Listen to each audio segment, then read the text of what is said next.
champions, Neutral Nation!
My memory of life started in Attleboro. Growing up where I grew up was kind of a rural suburbia area, lots of woods around, lots of different neighborhoods. A lot of my growing up was done at Bearcroft Swim and Tennis Club, and that's probably where I met both Dave Shabbat and Steve Lepper. Really don't have a memory of not having Mike in it from my childhood, so it was a long time ago that we met. And Steve I didn't meet until after high school. He and Mike were actually during high school, he and Mike were friends and we all started skateboarding together.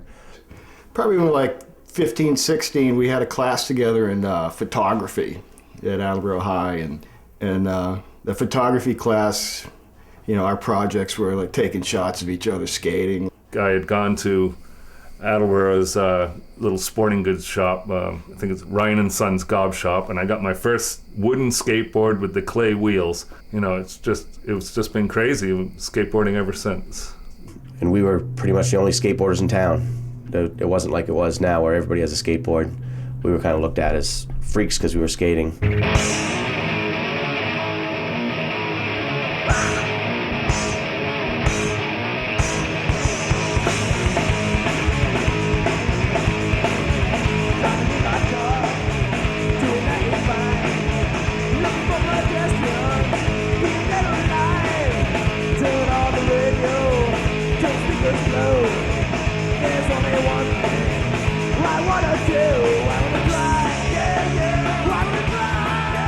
Skateboarding was probably the connection between the music.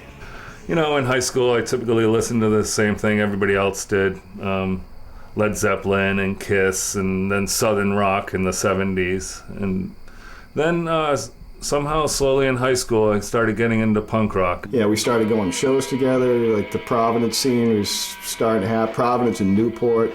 So we saw all these punk rock bands, and there were a lot of local bands opening up for them. And we decided, hey, that'd be really cool to do. And we used to go see Big World from Newport all the time, and they became friends of ours. We used to surf with those guys. We were huge fans of Big World. Went to all their shows. They were playing Providence, Newport, Boston, all over the place, playing some big shows. And, you know, we were huge fans, and, you know, we were always right up front. You know, this is what we were 17, 18 years old. Well, they were like young and stoked. And when Steve and the guys and Mike came up and were rocking out in front of the band, they helped us get accepted by going up there as fans, you know what I mean? You know, Sid was always instrumental in pointing the way, like what shows to go to, where they're playing next. You know, I always like to say, and I think it's true, if it weren't for Big World, there'd be no Neutral Nation, because they really were the first local band we knew, and they got us to go out all the time. We'd see other local bands, and Steve finally decided it's time for us to do this. So. And I'm like, Steve, you don't know how to play an instrument. He's like, yeah, you're gonna teach me how to play bass. We're gonna start a punk rock band. It's gonna be awesome. And I grew up just idolizing Steve Lepper, like every kid in town did. So I was like, hell yeah, we're gonna start a band. And Dave had his own apartment at the time. He was the only one of us to have his own apartment. And he had a room full of equipment. And I just went in there and picked up a bass, started plunking around on it. And said, Dave, I want you to teach me how to play bass. Dave was like, don't put that down. You can't play that. After work, we'd all scurry up to the third floor and drink beer and whatnot, and Dave would teach Steve how to play bass. And that just kind of developed, and I didn't know how to play anything. I didn't have any rhythm, so I became the lead singer, and we got together in my parents' basement one day, just the three of us, before we had a drummer, and we did like 4 or 5 songs on a little boom box. I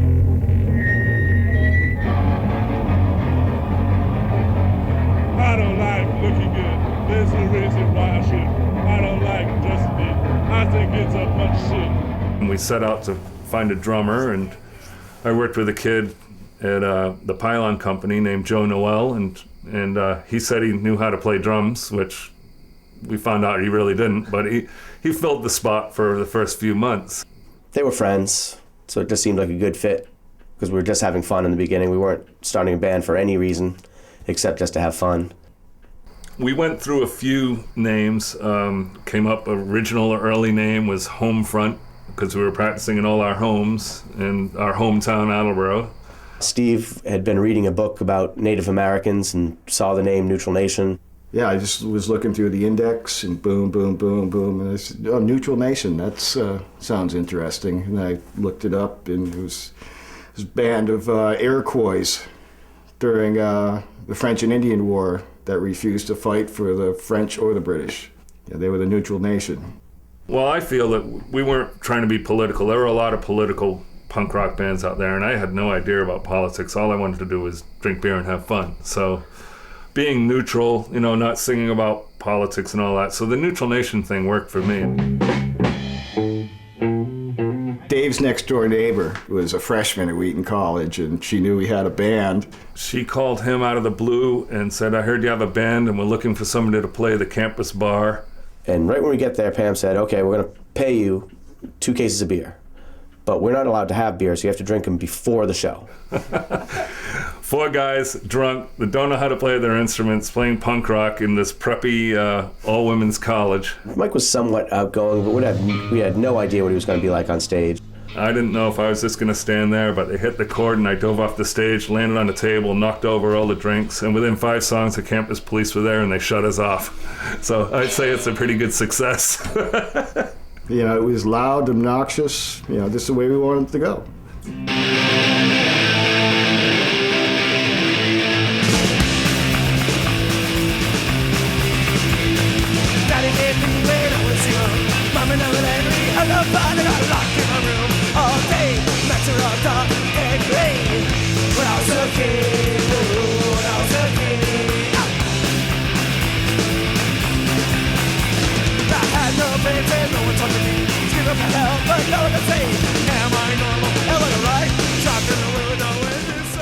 After the Wheaton show, we kind of regrouped a little bit and started practicing a little more. And somehow our original drummer, Joe Noel, he had a shine on for G.G. Allen. If you're a young gun waiting to go off, G.G. Allen will enable you to take aim and fire. Joe somehow met Gigi after the show, got his phone number, was going up to New Hampshire to hang out with Gigi. Gigi said, yeah, you come and open up for us, but we need a sound system. So, yeah, we got a sound system. I had this $300 sound system with these, really crappy mics. We go on and automatically get pelted with beers. Just boom, boom, boom. We started our first song, and I'm on stage, and I go right to the front of the stage with the microphone, and somebody spit right in my face. I'm like, okay, this is real. It's punk rock. We go off stage, and Gigi's like, yeah, great gig, you guys, yeah. I didn't know Gigi's reputation at that point, that he just wasn't allowed to play anywhere. I just thought he was this cool punk rock guy, because off stage he was very, very nice. And then G.G. Allen gets on stage. Takes the microphone, drops his drawers, rams it up his ass, and just wiggles it around. And by the way, I threw the microphone away after that night.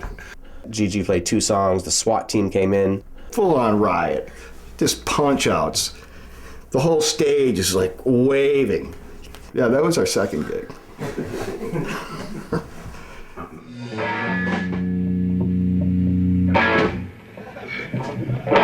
And we had a lot of fun for a while. Joe played our first probably 4 shows, and then after that we started progressing, and Joe just did not progress with us, and definitely a personality conflict between him and Steve. We were rehearsing 4 or 5 times a week. And, you know, he'd show up late and with an attitude, and I was just like, kind of had it. He's like, well, I gotta, you know, he showed up to rehearse for an hour, and so I gotta go. I said, why don't you take your drum kit with you? I'll help you. He was a bastard, so Steve almost threw him off Dave's 3rd floor balcony one night. So we tossed Joe and found Johnny pretty quickly after that. They all knew I played drums just from school and so forth, so it's like, yeah, check it out. They knew my older brothers, so it sounded like, man, I knew everybody. It wasn't too much of a stretch. So I showed up for a rehearsal, and it's like, what the hell was that? So he shows up at the practice space in his Ferris slacks and his nice drum kit, and we started in playing Pipeline, and within 3 seconds, it was like, wow, we're a real band. He made us into a real band right there and then, and we knew it. I mean, as a bass player, playing with Johnny, because, I mean, you can set your watch to the guy. You know, he was that good. I really had no idea what was going on. So I kind of wanted to quit, but they were older than me. I was a little intimidated by them. They knew my older brothers. So I just kept going along for the ride.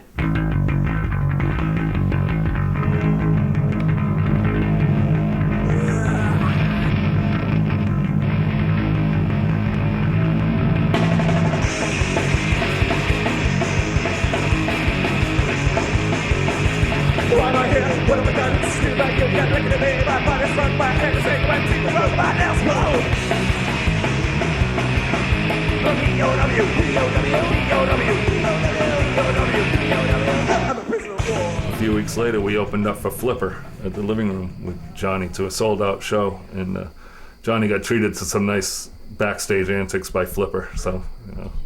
Walking into the back room there with Mike, and the guys are shooting up on the back couch there, and Yarworth like a good big brother.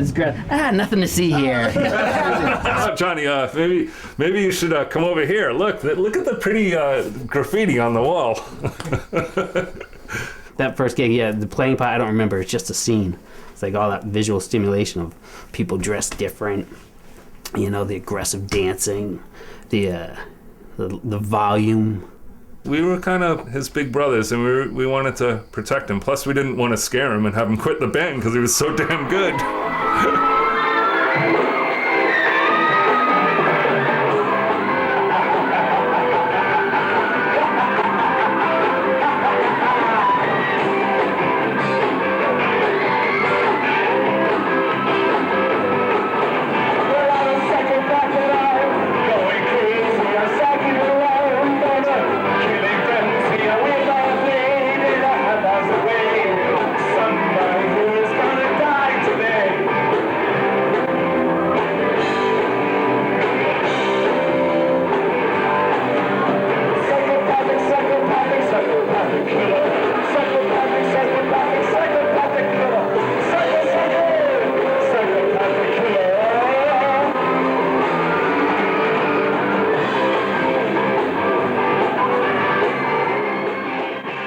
We kind of had an inkling that Steve was losing interest in the band.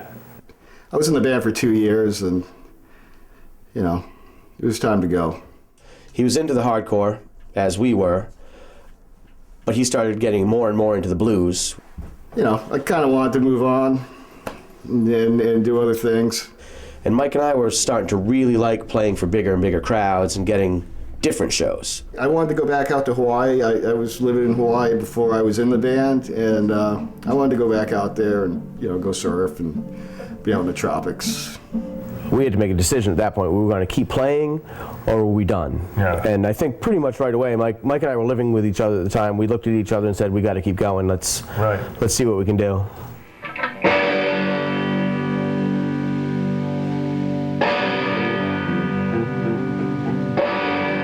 I moved to Providence in December of '83, and looking for ads for jobs, music jobs. And I saw one ad for the living room and one ad for Rash of Stabbings was looking for a sound man. So I got in the car, got to the club, and I knock on the door of the office. And all of a sudden, I always describe it as it seemed like the door shadowed. And there was Tom Buckland standing there filling up most of the door. And he had a biker jacket on, and he had his biker boots on, and he had a crew cut. But Bob had just been talking to this guy about, he'd hired a guy to come beat him up. Yeah, the hitman I hired from California, right? He goes, nah, I just came up from Florida. Didn't miss a beat. That's how I met Tom Buckland.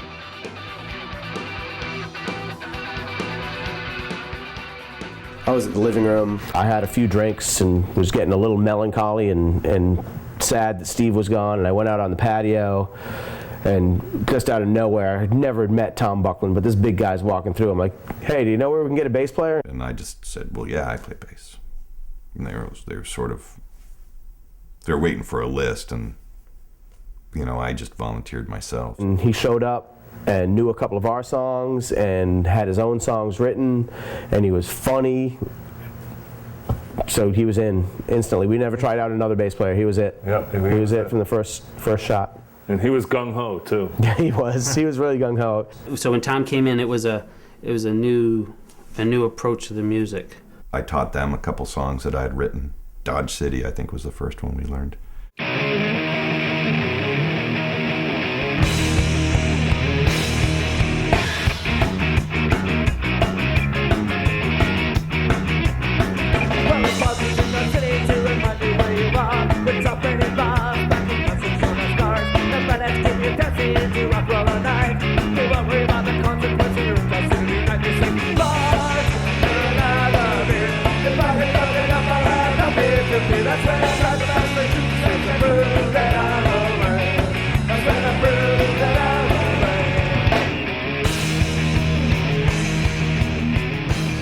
Living room was our home for the whole 11 years we were together. If it wasn't for Randy Heen in the living room, never would have played the shows. God bless Randy Heen in the living room.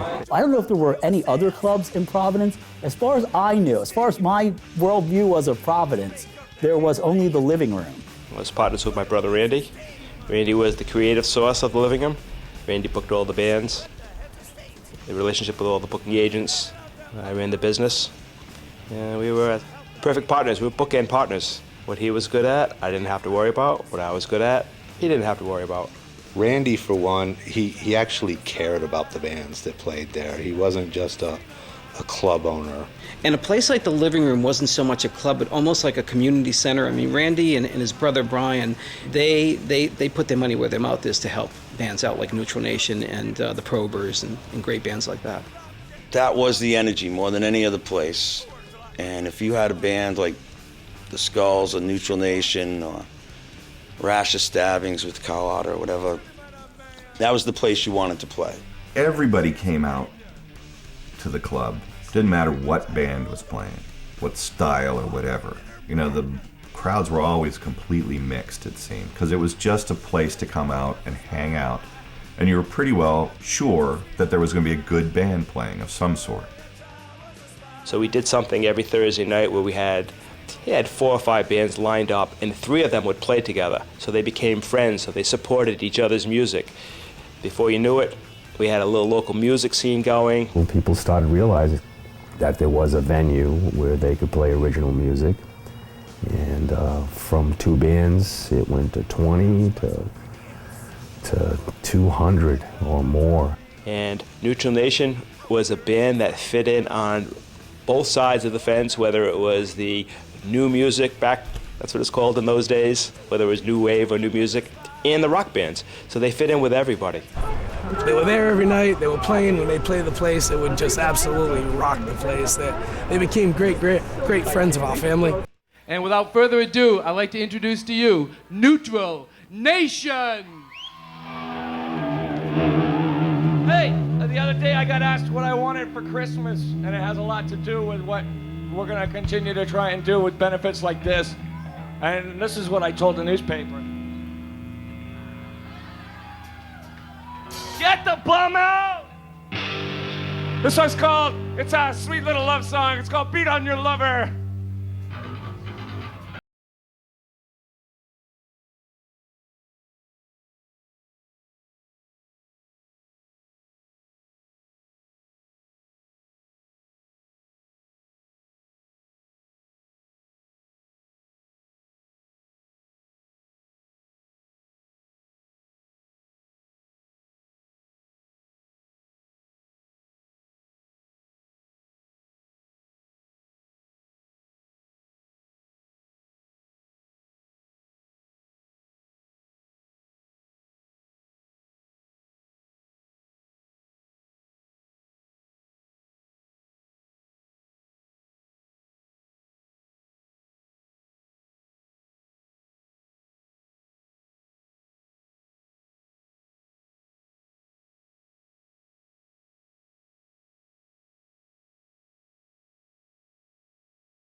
You know, band would play and people would kind of mosey around and talk and sit at the bar. Some people would walk up to the stage. Neutral Nation would come on and play, and suddenly there'd be 150, 200 people, you know, make the place look like it was packed because they'd all crush up to the stage.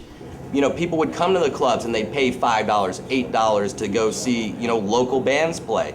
I mean, I saw Neutral Nation pack 800 people into the old living room. And, you know, I don't think there's a band now or has been since that could do that. Here's the stage, here's the bar that ran along the whole one side.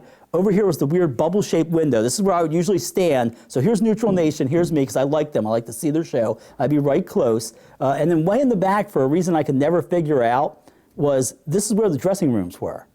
So you would have to go, when you played, you would have to leave your dressing room, and you would have to walk out to the stage to play, and when you were done, you would walk through the crowd back to your dressing room, which would give you an idea, because Neutral Nation played the living room a lot. If they had not been a good band, we would not be having this conversation now, because someone would have killed them on their way back to the dressing room.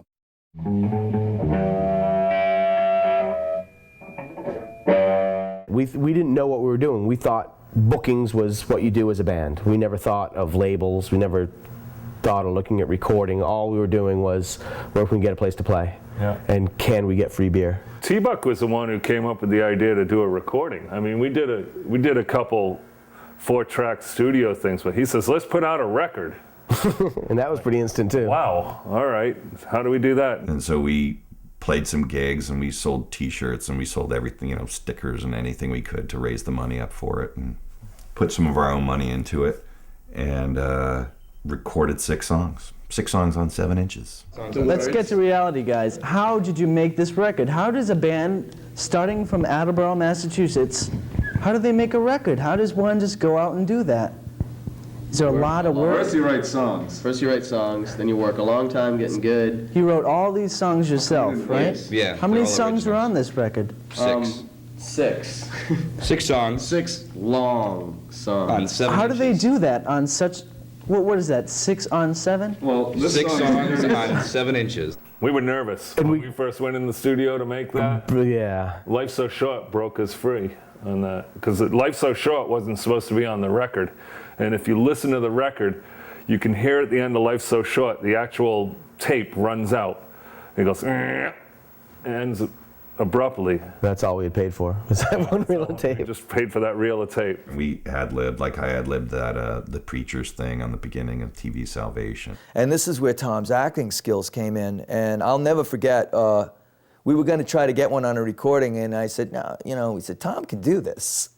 And so Tom laid it down. You hear it, it's one take going into that song. I mean, he sat down, they got the sound effect, he got into the mood with the sound effect, laid it right down. What you hear is just, he didn't rehearse it, it was just off the cuff what he was gonna say. So we did fun stuff like that. Can I ask your name, dear? Alice? Alice, are you a Christian? Now, will you tell the people here, have we ever met before or spoken before? No? And do you have a cancer? I feel a cancer in your body, and a lot of pain. You do? Well, take my hand, Alice. Have you given your prayer offering for today? You have? Do you want to be healed, Alice? then I'll ask the Lord to heal you. Lord, I ask you to take the pain of Satan out of your servant Alice. Release her, Lord. Release her from her agony. Do you feel any pain, Alice? Then praise the Lord, Alice, because the Lord has saved you. You've seen it here today, folks. The Lord has saved his servant Alice. Now John will pass among you if you wish to speak to the Lord. John will collect your prayer offerings. And now I'd like to ask you to pray for strength in the battle against the powers of Satan. Now I'm not talking about the communists. I'm talking about the powers of Satan in our homes, in our schools, in our government, and in our radios. Having a record out was so cool. I mean, you just picked up this thing and it was vinyl. And I remember coming home from the studio the night, I think we played the night after we recorded our record. And we had the tape copy of it. And we went on stage at the New Cage and we lip synced to our record. It was absolutely hilarious. We were so psyched. And when that thing came out, that record release party, just to have that thing in our hand was just, it was great. I had a little job at a department store at the time when I was in high school in sumo wrestling, and the manager of the store let me have a little section in where they sold records. It was Mars Bargain Land, and so I got to put like 6 of the little it's sumo wrestlers in there, which I got a kick out of. I don't think we ever sold one, but I just thought it was funny that he let me do it. But I think we were really anxious to work together again, and after that I got closer with the band. In terms of just, I started hanging with the extended Nation family. And we would all kinds of parties up in Attleboro. Oh, good times. You know, we always felt, I seem to remember, we always felt a little stiff in the studio when we were recording. So we said, well, let's record it live. And we invited a few dozen of our friends in and a keg of beer. It was a party in the studio. And we had 20 songs or 24 songs or something absurd like that, you know. So we knew already it was going to be a 2-album worth of material, really. And although when we got it all together, we realized we could fit 24 songs on one record, you know, which we thought was pretty cool.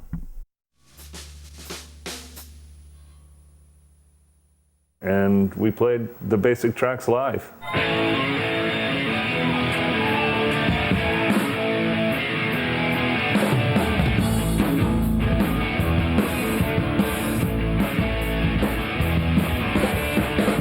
I feel it, but you're walking on the ground with both feet to a beat that you're keeping underground. A different kind of sound can't keep from pulsing in your mind. It's right time that you stopped and you realize you can feel the hate about it. Uptowners I never stop to look too long into the eyes of downtown boys with the downtown girls walk by the sides. It's right time that you stopped and you made them realize that the kids can feel it on the street tonight.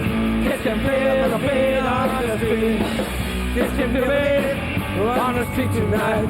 Kids can feel the beat on the street. Not a jungle, it's our own private paradise.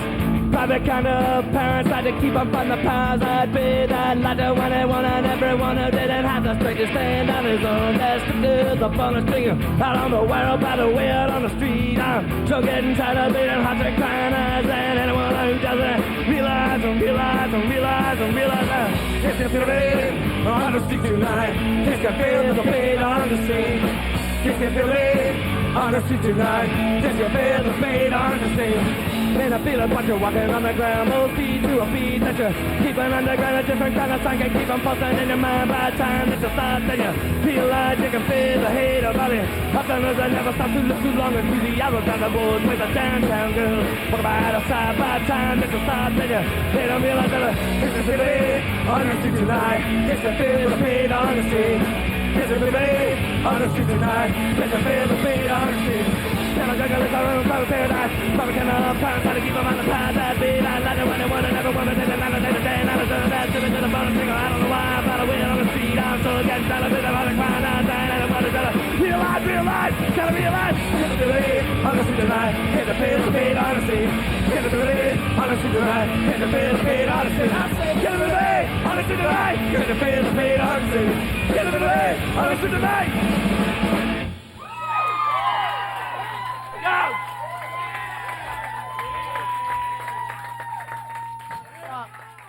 to have all your friends and all there. And it was a little party. There was a keg of beer and the whole 9 yards, and we were there all night long. Just generally, like, probably getting the energy up in the room, because they were always such a great live band, and then I think they wanted to try to bring that in the studio with them. So that night was a lot of fun.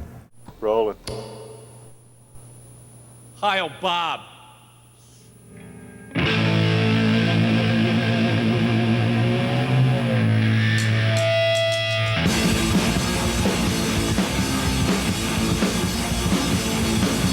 Be a part of it. Be a part of it. Be a part of it. Ow, ow, ow, ow.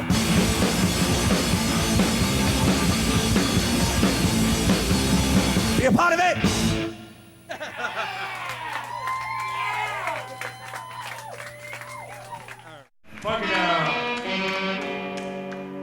And I really couldn't sing, and so I figured I'd just try to be the best psycho frontman I could and make a lot of faces and run around a lot. We went to see bands because it was fun, so I wanted people to come and see us and say, wow, that was a blast.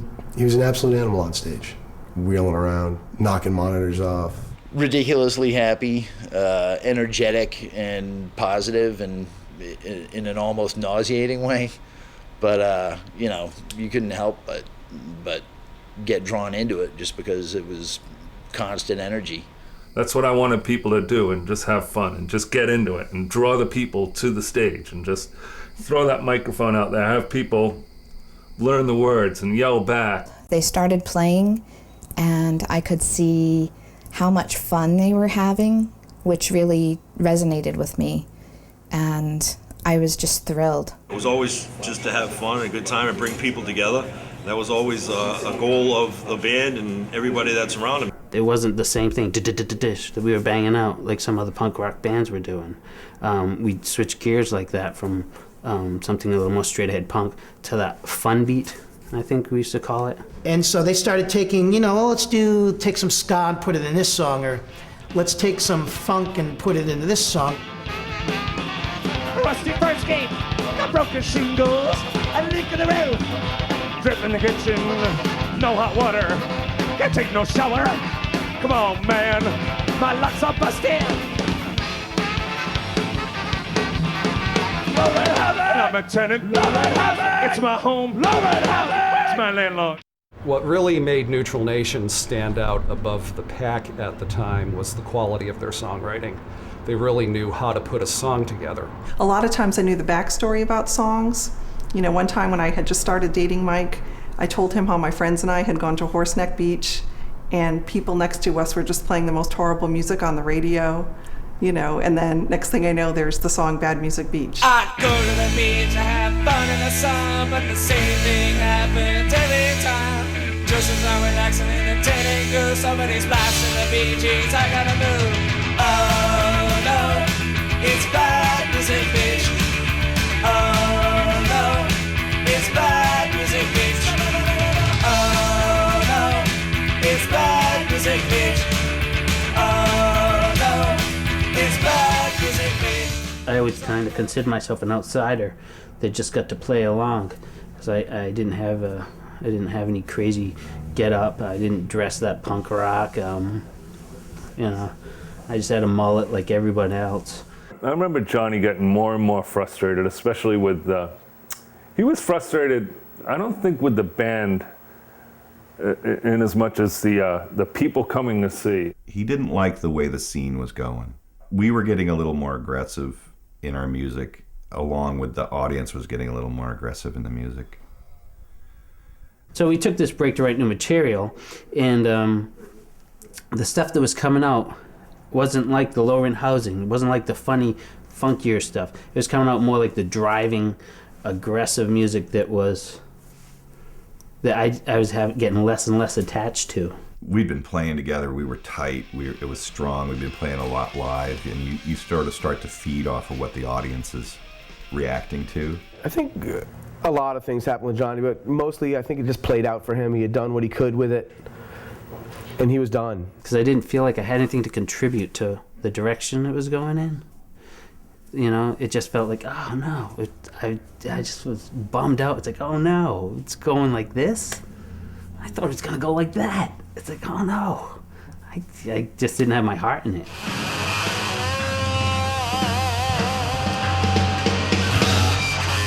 John Cody.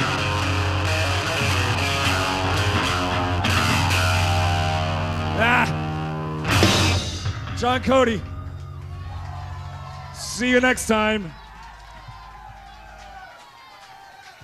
After Johnny left and we were looking for a drummer, we had tried out like 3 drummers. They were all named Mike.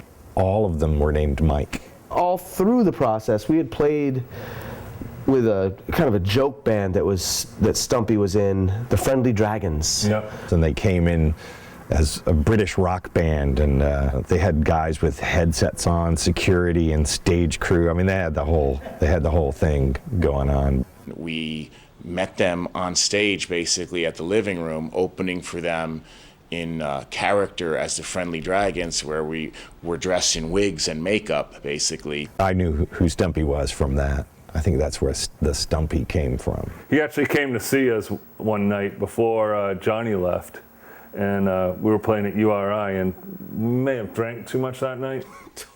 They sucked so bad on that night that I checked them out. It was combined with the fact that the room was terrible sound, and I think even they'll say it was pretty ugly gig, and so I decided to definitely go for the audition.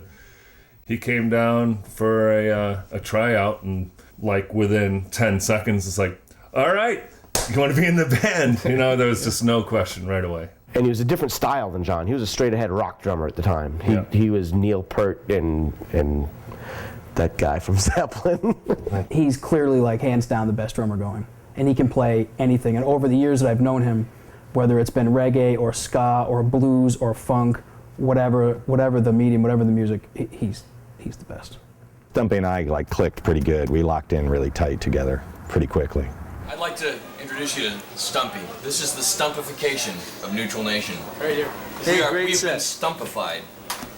Stumpified to the hilt. Rather well, I might add. Glad to stump you.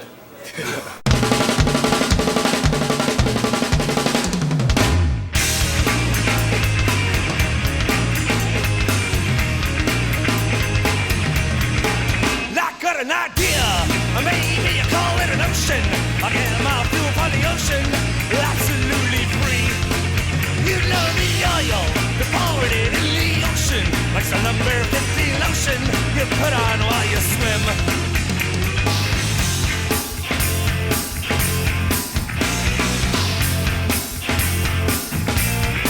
I got a plan, I got myself a boat, one that stays afloat. Not like some Exxon tanker.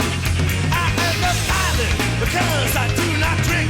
If you drink, the boat might sink, and we don't want that down, do we? Pilot, oil, pirate, with tanker and crossbows, flying. I'll steal it and refine it, and then give it to my friends.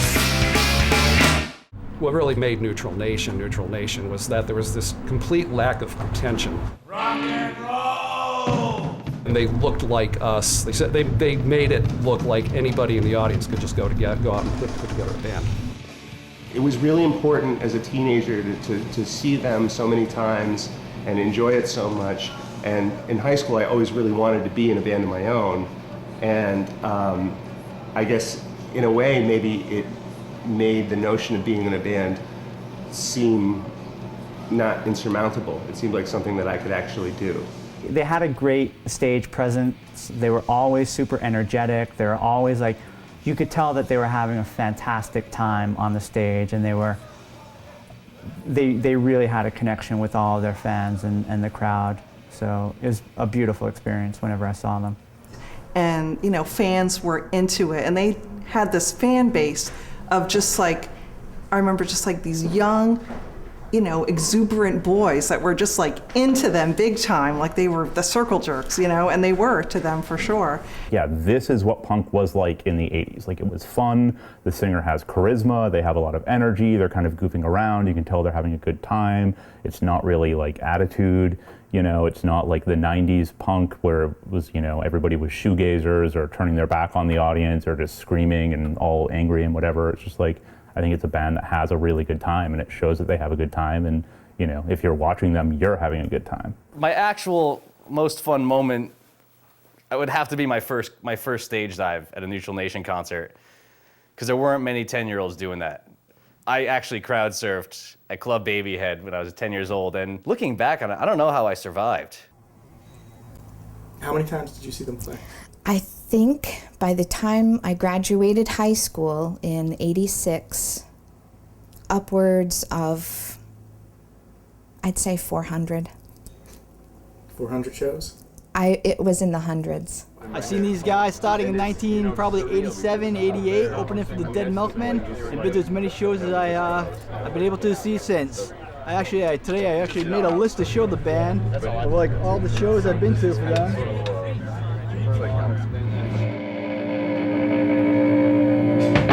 Neutral Nation has left the auditorium. I think we went on tour because Tom told us we were going on tour.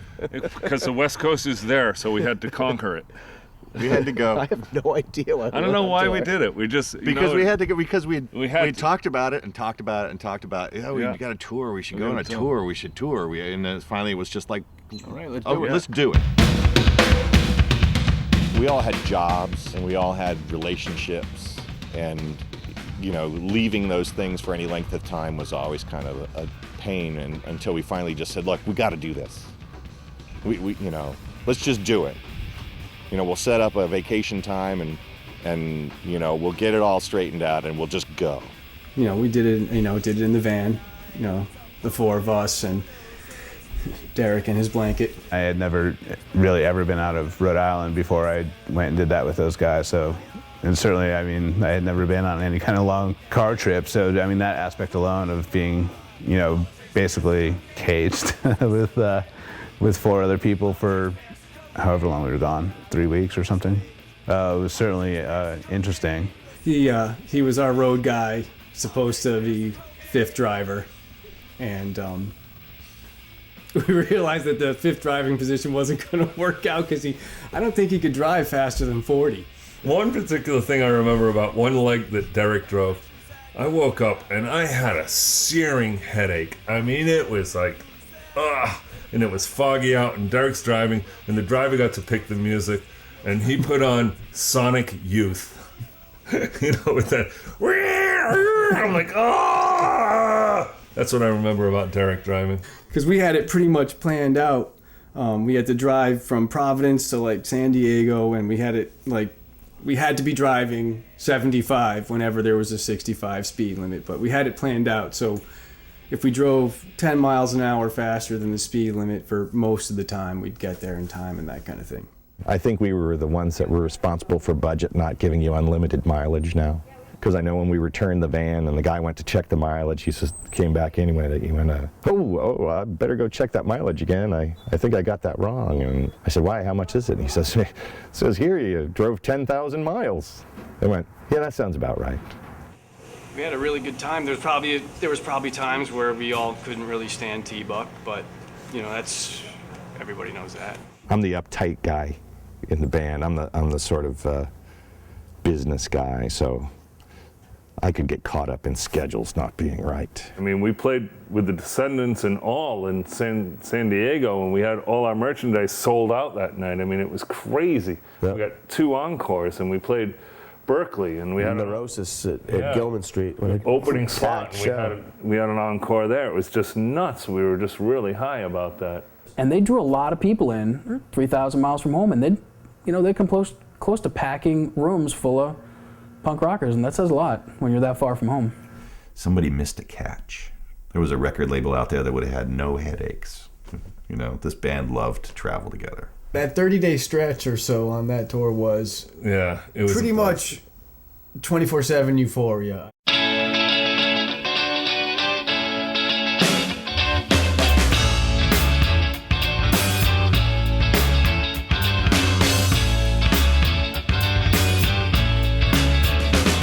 There's a hole in the middle of the street, getting deeper all the time.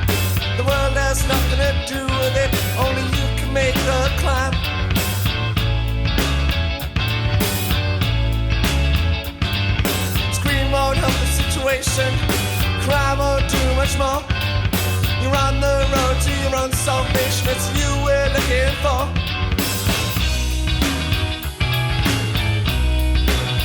You've gone from grey to black. It isn't bad, it's worse. You faded fast, so forget your past. You'll be lost in grey to black, in grey to black, in grey to black, in grey to black, in grey to black. Things were going really well for us. We were supposed to have an article in Spin magazine come out. If anybody dropped out of Lollapalooza, we were the next band to be on that. And we were supposed to be on a movie soundtrack. All in 1 week. We were told we're not on the movie soundtrack, we're not on Lollapalooza, Spin's not gonna run the article, and we got trashed in Maximum Rock and Roll. Picked up the long-awaited issue of Maximum Rock and Roll to get the review of our new 7-inch, and of course we were pretty sure it was going to be a nice positive review. It was less than positive, actually. I had decided I was sick of Providence, time to move, and was thinking of moving to California, and I just said I'm done. Just decided it was all over at that point in time. And I just kind of, I was just like, yeah, Dave, you're into it? All right, yeah. This might be the time to stop it. It was like I wasn't ready for that to happen. I loved it. I was ready to just keep on going. But I know Tom and Stumpy wanted to keep going, especially Stumpy. When that time came, I hadn't been in it for as long as those guys had. And I think that there was probably more for them a feeling of we've been doing this for a long time, what the fuck's gonna happen if it hasn't happened now. As silly as it might sound, went through a whole grieving process, pissed off and depressed, and this sucks because we hadn't planned on disbanding. This is how I feel. This is our last good song.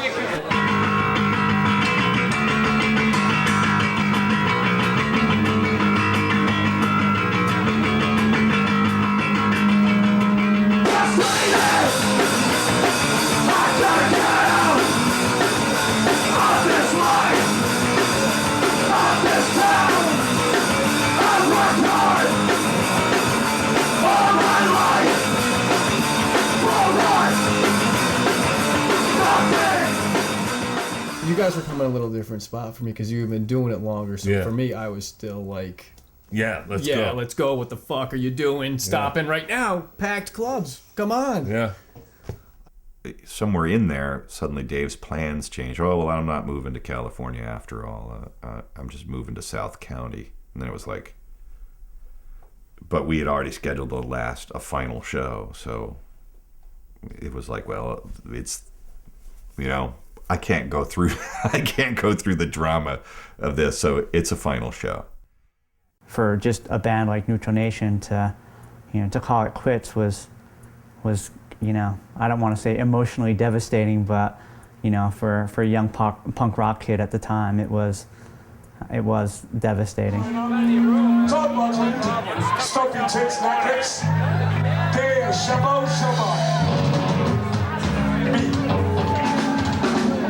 This one's called Let's a Shot! Wow, that's a shot! Let's keep it short. That night, it was unbelievable. The club was totally packed to the rafters, and people went wild, and we played just about everything we knew, and just kept playing and playing and playing, and it was really exciting. The last show definitely was a great show. You just seen everyone from throughout the years. It seemed like it brought everyone together. I just remember a lot of people being there that had been at all the shows, all the time.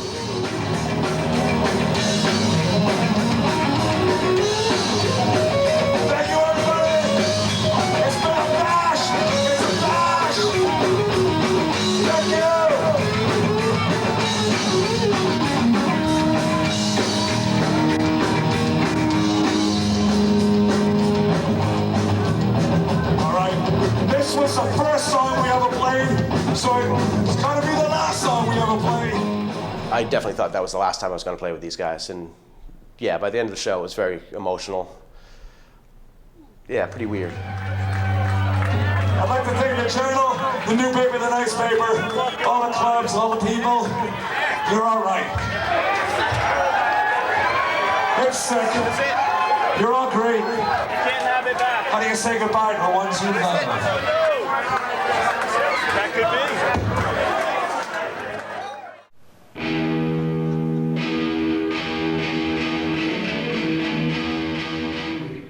We always wanted to get signed. We were always working at that. T-Buck sent out lots of stuff to lots of record companies, would get this close with all of them and never quite get there. If they had started in 1990, when there was a scene for kind of like punk rock that was kind of upbeat, and I feel like if they were kind of able to get on that sort of train that like the Green Day train, they probably could have done really well. But we did call it quits right in time to make sure that we weren't able to ride any kind of wave of success that would have come along with punk kind of breaking through at that point, which, you can certainly never say that we sold out, which is unfortunate that we never got the chance to. I just thought when bands break up, they should break up. And if they're going to get back together, and reunion shows didn't make any sense. But now that we've done so many, I think it's great, and I'm glad that so many punk rock bands are back and doing reunion shows now. I don't think we played a reunion for maybe 2 years. I think we waited 2 years before there was a reunion show.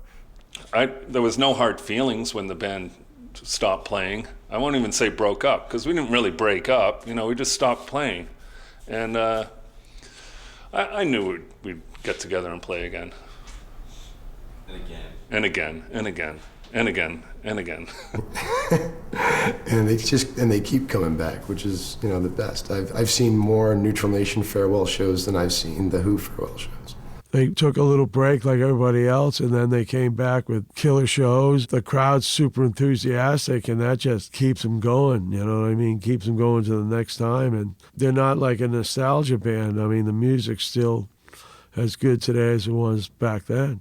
The reason those guys have been together for so long is obvious when you see them in, how they hang out with each other, the respect they have for each other. I mean, you can see it on stage, you can see it off stage, you can see it, at a family party, whatever. I've been with those guys in all kinds of situations, and they're friendly, nice guys, but they're punk rockers. I go see them. My favorite songs are the older songs, whether it's Stumpy playing them or me playing them. I still get a kick out of them. It's like a high school reunion, pretty much. I get to see hundreds of friends that I don't see any other time. Every year or two, all of a sudden I get to see these people again, find out what they're doing, and that's a ton of fun. It's not a reunion. We just happened to decide to get together and play, and hope that the friends show up, because that's what it's about. Tonight is the 6th reunion, celebrating the 12th anniversary of the Neutral Nation 9th anniversary show. Ladies and gentlemen, put your fucking hands together for Neutral Nation! I was thinking what was really great about Neutral Nation is they were a local band, they stayed a local band, they were kind of our band, and there was a whole scene that coalesced around them that liked them as much as any national band, and it's great that we can still, see those guys even now. I honestly do believe part of the reason that they're still really popular is that they are just really nice guys, and people appreciate that. Neutral Nation's a big part of liking music in Providence. They are Providence. When you think of it, it's just positive energy with this band. It's, you have a lot of, bands that are, whining about ex-girlfriends or about how horrible life is. But, with Neutral Nation, it's just, who gives a fuck? Just have a good time and, just kick ass. They were a big, fun, all over the place rock band on stage, but off the stage, they were nice guys. And, there's a lot to be learned from that. I mean, that's why we're still here talking about it. If they were a bunch of douchebags, we wouldn't bother, right? But, it was my first band. It was my entree into music, And people always say, "Oh, you're a Neutral Nation?" It's like, "Oh, sit down, kid, let me tell you." The young kids all want to know, which is cool. This band from Attleboro, that's still, made a mark. So it's nice. It's been an awesome adventure all the way up to today. It's just, I made a whole new family of friends, you know, and you know, I look at these guys in the band as brothers. I can't feel about them any other way. Well, we started the band when I was 20 years old, and I'm 48 now. That's 28 years of my life. That's, you know, way more than half. And it's kind of shaped a lot of things that I've done. I mean, I love being in Neutral Nation. It's such a blast being on stage. It's like, I don't know, it's like, it's a total rush when I'm up there. And I think about all the people I've got to know, all the places I've been with the band, and some of my best memories ever.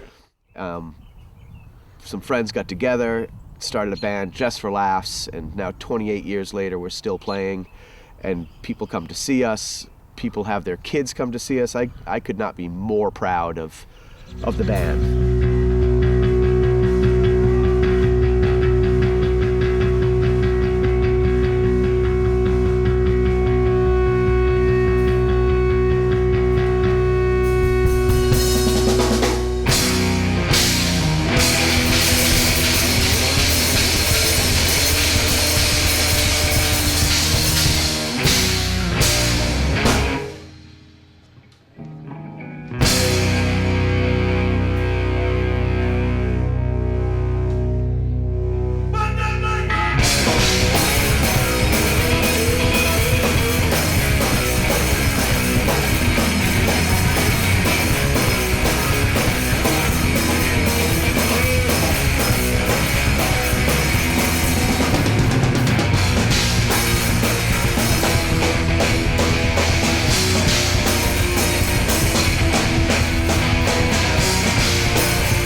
Can I make one more comment? Is there any more light?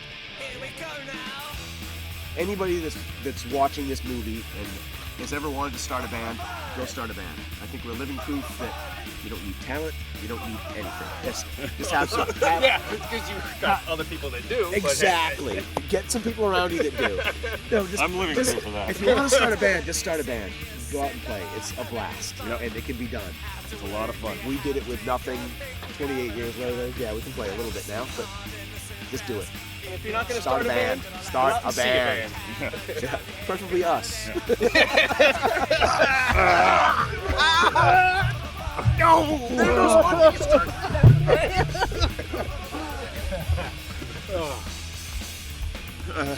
It's a passion. What was your favorite thing about being Favorite thing? Is chicks we score. Time to start, go for it all, don't hesitate. You'll go crazy if you wait. For the fun!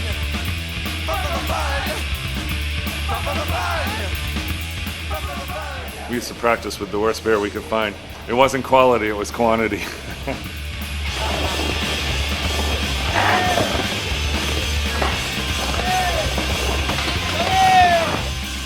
Although I think Streets is really good at the second verse, tempo-wise, and then it just gets too fast. And it's a little too slow on the first verse. If they did a version of Streets that was second verse tempo, the entire song, I think that might be the greatest Neutral Nation song. You know what I mean?